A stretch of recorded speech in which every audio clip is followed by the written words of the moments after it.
सहारनपुर के किसान दलहन की खेती काफ़ी अच्छे स्तर पर करते हैं। उसी में से उड़द, जो कि इन दिनों किसानों के द्वारा लगाया गया है और उड़द के खेतों में पीलापन ज़्यादा दिखाई दे रहा है। उड़द की खेती में पीलापन होना उड़द के उत्पादन को काफ़ी हद तक प्रभावित करता है। यह पीलापन एक बीमारी है जो कि कई तरीके से पौधे में फैलती है। पहले इसके लक्षण बीज में होते हैं और अगर उस बीज को हमने खेत में इस्तेमाल किया है तो पौधों में इसके लक्षण आना आसान बात है। अगर उड़द के खेत में किसान को कहीं कहीं पर इस तरह के पीले पत्ते वाले पौधे दिखाई देते हैं तो किसान उन पौधों को निकाल करके नष्ट कर सकता है, जिससे कि बाकी पौधों में यह बीमारी के लक्षण नहीं फैलेंगे। दूसरा, अगर खेत के आसपास खरपतवार में इस तरह के लक्षण दिखाई दे रहे हैं तो इनसे भी यह बीमारी उड़द के खेत में तेजी से फैलती है। कई बार किसान इस बीमारी को खत्म करने के लिए कई तरह की रासायनिक दवाइयों का इस्तेमाल करता है, लेकिन यह बीमारी खत्म नहीं हो पाती।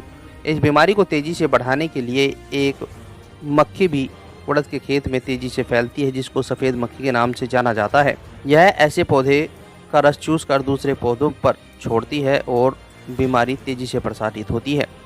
लेकिन किसान इस बीमारी से घबराए नहीं और वह कुछ आसान तरीकों से इस बीमारी को उड़द के खेत से ख़त्म कर सकते हैं। उसके लिए किसान को 10,000 ppm का नीम का तेल और शैम्पू का घोल बना करके उड़द की फसल पर छिड़काव करना है। देखिए किसान भाइयों, ये जो उड़द में पीलापन है ये बीज जनित भी है। अगर बीज जनित है, किसी एक दो पौधों में इसके लक्षण दिख रहे हैं खेत में, तो निश्चित रूप से ऐसे पीले वाले पौधे को, पत्तियों वाले पौधे को निकाल करके खेत से उखाड़ करके मिट्टी में दबा दें, जला दें, नष्ट कर दें। दूसरा ये काम करना होता है कि अगर खेत के आसपास कहीं पीले पत्ती वाले खरपतवार हैं जिसमें बीमारी के लक्षण दिख रहे हैं, ऐसे भी पीले वाले पौधों को हटा करके नष्ट कर दें। क्योंकि पहला प्राथमिक लक्षण आता है बीज से। अगर बीज रोगग्रसित है तो निश्चित रूप से उस खेत में 2-4 पौधों में इसके लक्षण दिखते हैं।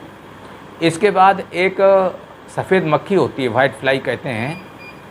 ये मक्खी क्या करती है, रोगग्रसित पौधों की पत्ती के रस को चूसती है और वहाँ से स्वस्थ पौधे पे बैठ करके उस रस को वहाँ छोड़ देती है, यानी कि वहाँ भी संक्रमण कर देती है। तो इस तरीके से इसका प्रसार होता है।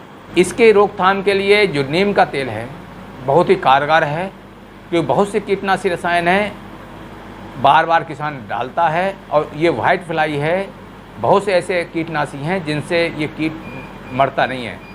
अगर नीम का तेल जब 15 दिन 20 दिन की फसल हो जाती है तो 2-3 छिड़काव नीम के तेल का कर दें।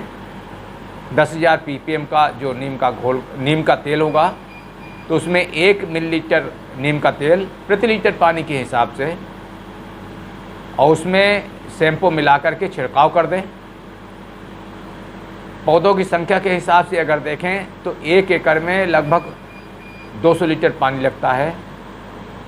अगर ऐसा काम करेंगे तो एक तो सफ़ेद मक्खी रुकती है, इसका प्रसार रुकता है। सफ़ेद मक्खी नहीं रहेगी खेत में तो क्या होगा कि इस रोग का प्रसार नहीं होता, दूसरे पौधों पे इसका प्रसार नहीं होता है।